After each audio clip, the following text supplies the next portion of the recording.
any of us gone to the polls in November and kind of plugged our nose and voted for the lesser of two evils? Because we didn't really like anybody that was on the ballot. That was because we didn't take part in primaries. You need to work in the primaries to get the good candidate through, not the one that necessarily gets the most money given to them. You need to be involved. I know a lot of people said don't like doing that. We need to do that. Don't go home after work and say somebody else is going to do this. Look where it's gotten us in the last 100 years. Everyone must get involved. Individually, we can do nothing. Collectively, we can change it. We can change it back to where it was. But when apathy sets in is when we're in trouble, and we're all experiencing it. That's why we're there. The silent majority has awakened. And they're in Tea Parties, 9/12 groups, and other conservative groups. We're no longer silent.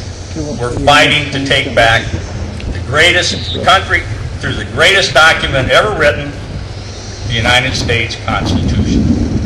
We need to get that back.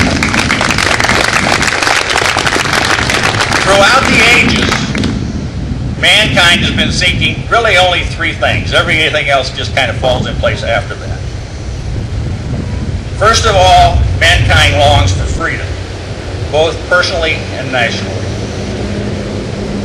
Secondly, mankind longs for prosperity, both personally and nationally. And third, mankind longs for peace and breaking away from the apocalyptic anguish brought on by continuous war. And you know, when we take care of those three things, we've kind of got everything in order, just what we want. To achieve these three great human aspirations, the Constitution was written.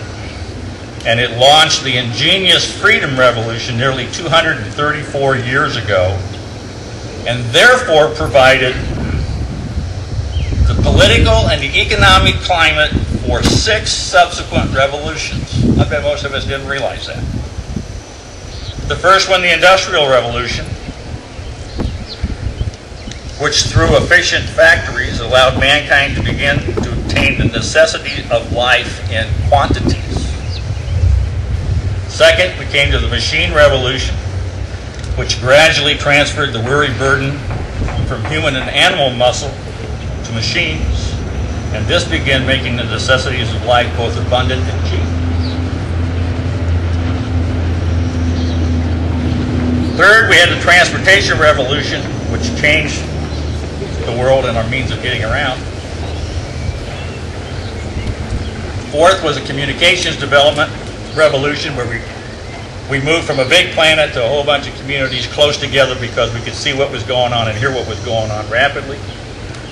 Fifth was an energy resource, where we discovered fabulous underground resources, followed up by nuclear energy. We just need to have government step aside and let us get those out so we can use them.